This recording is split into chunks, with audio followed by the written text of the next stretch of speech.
Assalamualaikum, selamat sore dan salam sejahtera sahabat dimanapun berada. Sahabat, pada kesempatan kali ini kita akan belajar tentang seri pemupukan. Kita akan memperkenalkan jenis-jenis pupuk ya. Nanti dalam seri video pupuk ini kita akan menjelaskan kepada para sahabat agar nggak bingung, agar kenal jenis-jenis pupuk itu apa saja. Ada dua biasanya secara garis besar ya, pupuk kimia dan pupuk organik. Nah, pupuk kimia nanti kita akan ceritakan beberapa jenis pembagian, manfaat dan fungsinya. Kemudian kita akan juga membahas tentang jenis-jenis pupuk organik itu apa saja, dan kalau ada waktu bagaimana cara membuat dan mengaplikasikannya. Nah, ini sahabat, penting sekali saya memperkenalkan jenis-jenis pupuk ini sebelum kita masuk ke video intinya nanti, karena tujuan saya memperkenalkan pupuk ini agar sahabat tahu kira-kira jenis-jenis pupuk apa dan kandungan unsur hara yang terkandung di dalamnya itu apa, agar nanti kita bisa mengetahui. Di video terakhir saya akan membuat video tentang tanda-tanda kekurangan unsur hara pada tanaman. Ya, nanti ada beberapa tanda yang dapat kita lihat secara kasat mata pada tanaman yang kekurangan unsur hara. Nah, di situ juga nanti akan dijelaskan bagaimana cara mengatasinya. Cara mengatasinya adalah dengan pupuk-pupuk yang sudah kita perkenalkan. Nah, kita harus kenal dulu jenis-jenis pupuknya, kandungannya apa, manfaatnya apa. Jadi tonton video ini dengan sabar sampai selesai. Semoga seri mengenal pupuk dan cara menggunakan dan membedakannya antara yang organik maupun yang kimia, juga nanti ada penjelasan tentang kelebihan dan kekurangan masing-masing. Jadi tonton sampai selesai. Assalamualaikum warahmatullahi wabarakatuh. Sahabat, agar pengetahuan kita tentang pupuk ini detail dan jelas, saya akan mulai pelan-pelan dari awal ya. Nah, pupuk sahabat secara garis besar kita bagi menjadi dua golongan besar ya, yaitu pupuk kimia ataupun pupuk sintetis, atau disebut juga dengan pupuk anorganik, yaitu jenis-jenis pupuk yang biasa dijual di toko-toko pertanian ya. Contohnya banyak nih, ada NPK, ada KCL, ada ZA, ZK, TSP dan yang lain-lain. Ini adalah jenis pupuk yang pertama. Sedangkan jenis pupuk yang kedua adalah jenis pupuk organik. Dikatakan jenis pupuk organik karena biasanya sebagian dari bahan pembentuknya ataupun keseluruhan bahan pembentuknya ini adalah bahan-bahan organik yang sudah mengalami proses rekayasa ataupun proses bantuan sehingga dia bisa dimanfaatkan oleh tanaman. Nah, ini secara garis besar kita membagi menjadi dua. Sahabat, kalau untuk pupuk kimia kita bagi lagi secara tiga garis besar. Kita membaginya ada berdasarkan kandungan yang ada di dalamnya. Berdasarkan kandungan yang ada di dalamnya, pupuk kimia ini dibagi menjadi pupuk tunggal dan pupuk majemuk. Kalau pupuk tunggal itu dia biasanya mengandung satu unsur hara yang sangat dominan. Misalnya KCL. KCL itu mengandung unsur kalium yang sangat diperlukan untuk masa generatif pada tanaman ya. Kemudian ada juga pupuk TSP, ini juga salah satu jenis pupuk tunggal. Kemudian pupuk ZA dan SP36. Nah, ini adalah jenis-jenis pupuk kimia yang bersifat pupuk tunggal. Sedangkan pupuk kimia yang mengandung lebih dari satu unsur hara dominan, ini disebut dengan pupuk majemuk. Contoh yang paling sering kita gunakan itu adalah NPK. Ini adalah NPK Mutiara. Contoh yang lain itu adalah NPK Ponska yang berwarna agak kemerah-merahan. Dan contoh lain dari pupuk majemuk itu adalah MKP dan KNO3. Nah, ini adalah penggolongan jenis pupuk kimia berdasarkan unsur hara yang ada di dalam kandungannya. Kemudian pupuk kimia ini juga bisa kita bagi menjadi dua dari jenis kandungan yang ada di dalamnya, yaitu pupuk makro dan pupuk mikro. Sahabat, tanaman itu kan membutuhkan selain unsur hara makro, nitrogen, fosfor dan kalium untuk bisa tumbuh dengan bagus, dia juga membutuhkan unsur-unsur hara mikro, diantaranya boron, kemudian klor, kemudian mangan, besi dan yang lain-lain itu juga dibutuhkan sahabat ya. Nah, nanti sebenarnya inti dari seri video pupuk inilah, nanti di ujung kan kita agar tahu tanda-tanda tanaman kekurangan unsur hara itu apa. Kemudian bagaimana cara mengatasinya dengan memilih pupuknya. Kita harus tahu pupuknya ini jenis pupuk apa yang mengandung unsur hara tertentu yang dibutuhkan oleh tanaman. Jadi harus menonton dengan sabar ya. Intinya pembagian dari pupuk kimia ini salah satunya kita bisa membagi antara pupuk kimia makro dan pupuk kimia mikro. Kemudian dari wujudnya pupuk kimia ini bisa kita bagi menjadi dua, yaitu pupuk kimia yang padat dan pupuk kimia yang cair. Ini adalah pembagian pupuk kimia secara garis besar.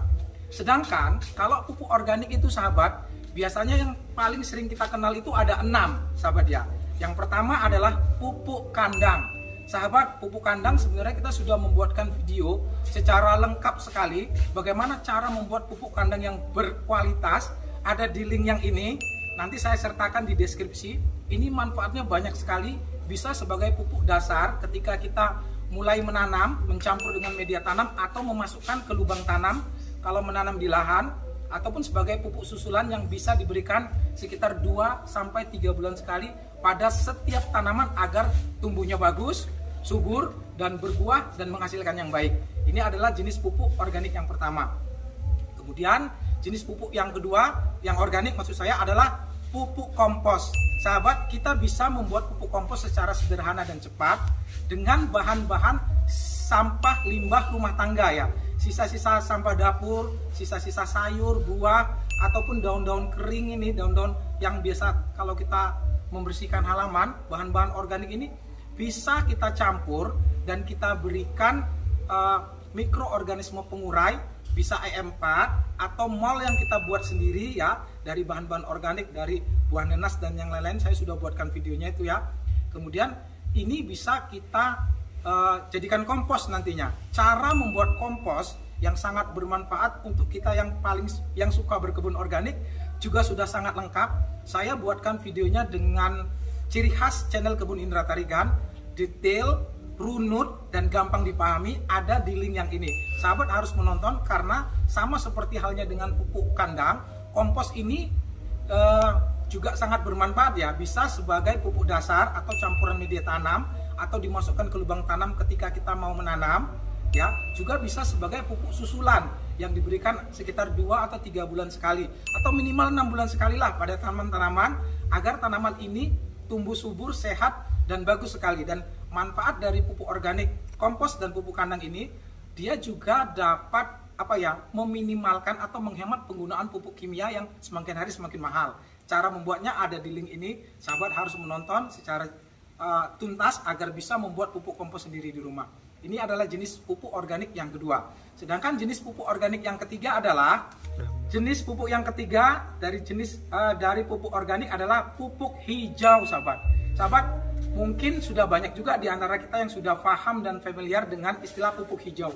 Sebenarnya pupuk hijau itu hampir sama dengan pupuk organik lainnya, misalnya kompos ya. Kita membuat dari bahan-bahan organik, tetapi biasanya bahan-bahan dominan yang kita gunakan itu adalah daun-daun hijau, misalnya dari tanaman-tanaman rambat kacang-kacangan. Ini unsur nitrogennya tinggi sekali. Jadi biasanya pupuk hijau ini spesifikasinya merupakan salah satu jenis pupuk organik yang bisa menggantikan manfaat dari pupuk urea karena kandungan nitrogennya sangat tinggi dan sangat bermanfaat untuk tanaman. Ya, jenis-jenis bahan lain yang bisa kita gunakan untuk pupuk hijau ini diantaranya adalah hasil sisa maksud saya sisa-sisa sampah panen ya, misalnya jerami ya, sekam padi itu juga bisa digunakan. Kemudian kalau kita memotong-motong rumput atau memotong dahan-dahan tanaman-tanaman itu, daun-daunnya, pucuk-pucuknya itu bisa kita pakai.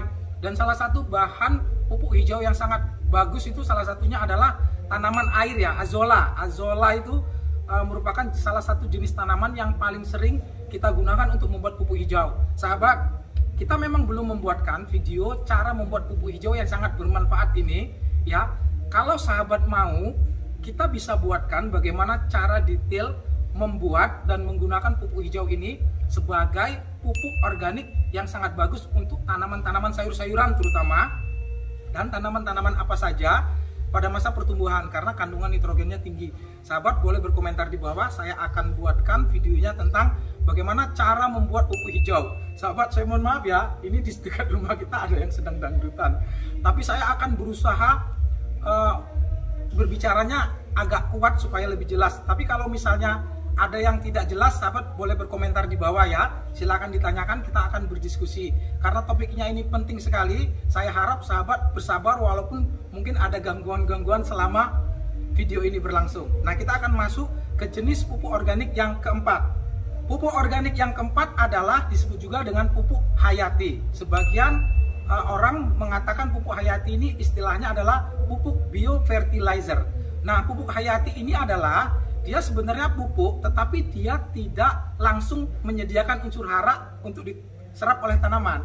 Jadi pupuk hayati ini lebih kepada dia mengandung banyak kumpulan mikroorganisme, baik dia bakteri yang baik ataupun jamur-jamur yang baik, sebagai pengurai bahan-bahan organik yang ada di media tanah ataupun tanah. Jadi kita memberikan pupuk hayati atau biofertilizer ini lebih ke arah supaya nanti bahan-bahan organik yang ada di sekitar tanaman itu dia dapat terurai dan dapat dimanfaatkan oleh tanaman. Jadi ini lebih bersifat slow release ya, bersifat jangka panjang dia untuk dapat bermanfaat terhadap tanaman, tetapi manfaatnya banyak sekali karena biasanya pupuk hayati atau biofertilizer ini selain dia dapat mengurai unsur-unsur hara agar dapat dimanfaatkan oleh tanaman, dia juga dapat menjaga kesehatan tanaman melawan bakteri-bakteri jahat patogen yang dapat mengganggu kesehatan tanaman. Salah satu contoh pupuk hayati atau biofertilizer yang sangat bagus manfaatnya dan bisa kita manfaatkan untuk semua jenis tanaman adalah pupuk trichoderma, sahabat. Sahabat, kita baru saja membuatkan video bagaimana cara membuat pupuk trichoderma, yaitu yang berasal dari bahan yang sangat sederhana, murah sekali ya. Kita bisa membuatnya dengan cara yang sangat gampang dan cara menggunakannya ada di link yang ini. Sahabat yang suka bercocok tanam atau berkebun secara organik harus punya ya, harus tahu cara membuat trichoderma ini karena ini sangat bermanfaat untuk melawan jamur-jamur patogen, terutama fusarium itu yang sangat jahat sekali, yang bisa membuat tanaman tiba-tiba layu, mati, kuning ya. Nah, ini adalah penjelasan tentang pupuk hayati atau biofertilizer. Jenis pupuk organik yang kelima adalah humus, sahabat. Humus ini adalah jenis pupuk organik yang biasa kita dapatkan dari hasil sisa-sisa pelapukan daun-daun ataupun batang-batang tanaman-tanaman hutan, sahabat. Jadi biasanya lapisan tanah bagian atas di hutan itu, ini adalah jenis tanah yang mengandung humus yang sangat tinggi. Ya, jadi jenis tanah di hutan itu kan biasanya dia adalah hasil dari pelapukan sisa-sisa daun, ranting atau tanaman-tanaman yang sudah bertahun-tahun, dan ini merupakan jenis pupuk organik yang sangat bagus sekali ya. Ini bisa kita gunakan untuk campuran media tanam ataupun pupuk susulan yang dapat menyuburkan tanah dan tanaman. Nah, jenis pupuk organik yang keenam adalah pupuk serasah. Sahabat, pupuk serasah ini sebenarnya mirip sih dengan pupuk kompos, tetapi dia bahan dasarnya itu lebih banyak senyawa karbonnya. Ya, yaitu merupakan sisa-sisa pelapukan dari bahan-bahan dengan senyawa karbon yang tinggi, misalnya sabut kelapa, jerami ataupun rumput-rumput yang kering. Nah, sisa-sisa pelapukan bahan-bahan nabati ini bisa kita jadikan pupuk serasah yang nanti bisa kita berikan kepada tanaman-tanaman agar tanamannya sehat dan juga dapat menyuburkan media tanam. Sahabat, kalau sahabat ingin tahu bagaimana cara sederhana cara membuat pupuk serasah, sebenarnya gampang sekali. Salah satu contohnya ya yang mirip sekali, saya sudah membuatkan video cara membuat pupuk organik padat andalan kebun Indra Tarigan. Nah, yang sering kita gunakan untuk tanaman-tanaman anggur yang ada di kebun anggur Langkat ada di video yang ini. Caranya sangat gampang sekali, mungkin agak lama karena bahan-bahannya memang agak lebih lama terurai, bisa sampai 2 atau 3 bulan atau bahkan sampai 6 bulan. Tetapi nanti kalau sudah terurai menjadi pupuk serasah, maka ini bagus sekali. Salah satu bahan yang kita pakai di situ adalah sekam padi, dan yang kedua kita menggunakan tetelan kayu yang biasanya kalau ada di pabrik-pabrik pengolahan kayu itu yang biasanya tidak terpakai, tetelan itu bisa kita pakai menjadi pupuk serasah. Nah, caranya ada di link yang ini. Sahabat, silahkan menonton nanti videonya. Jenis pupuk organik yang ketujuh adalah pupuk organik cair, sahabat. Nah, sahabat, saya pikir kita semua sudah pasti tahu ya, pupuk organik cair itu seperti apa, cara membuatnya seperti apa. Bahan-bahan yang bisa kita jadikan sebagai pupuk organik cair itu juga banyak sekali. Video-video tentang pupuk organik cair yang sangat bermanfaat sudah banyak sekali di channel Kebun Indra Tarigan juga ada, di channel-channel berkebun yang lain juga sudah ada. Intinya, bahan-bahan yang bisa kita gunakan itu bisa kotoran, misalnya urin ataupun kotoran hewan ya. Ini kita bisa olah dengan menambahkan bioaktivator atau mikroorganisme yang menguraikan kotoran-kotoran tersebut, baik urin maupun kotoran hewan, sehingga berubah menjadi nanti pupuk organik cair yang bisa kita manfaatkan untuk tanaman. Pupuk organik cair juga bisa berasal dari sisa-sisa limbah tanaman, sisa-sisa limbah rumah tangga maksud saya, hampir sama dengan membuat pupuk kompos ya, misalnya kulit-kulit buah, sisa-sisa sayuran ini bisa kita pakai, hanya saja kita menggunakan media pengurai ditambah dengan air yang banyak sehingga nanti jadinya nggak padat seperti kompos.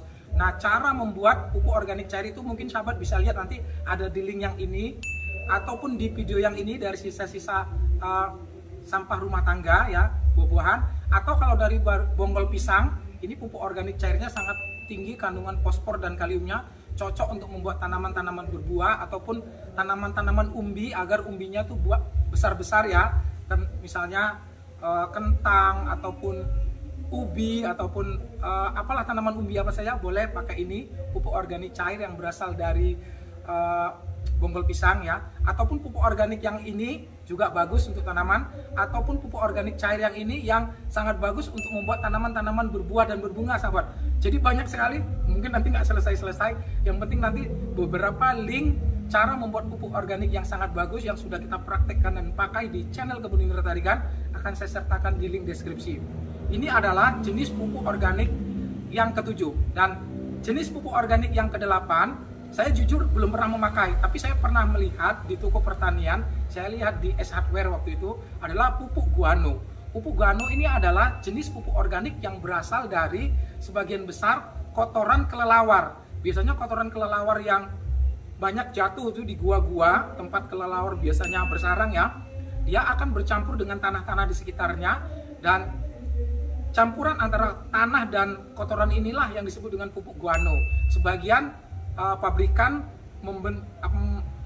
mengemasnya dalam bentuk yang lebih estetik, yang lebih bagus dan gampang digunakan dan lebih steril ya. Contoh pupuk guano itu seperti ini. Saya sendiri jujur belum pernah pakai, tetapi saya pernah membaca beberapa pengalaman para teman-teman yang menggunakan pupuk guano, katanya memang bagus sekali. Ini adalah jenis pupuk organik yang ke-8. Sahabat, itu adalah jenis-jenis pupuk organik, dan jenis-jenis pupuk kimia tadi sudah saya jelaskan di awal. Nah, terakhir sebelum saya tutup tentang penjelasan pupuk ini, saya akan menjelaskan tentang kelebihan dan kekurangan masing-masing jenis pupuk-pupuk tadi ya.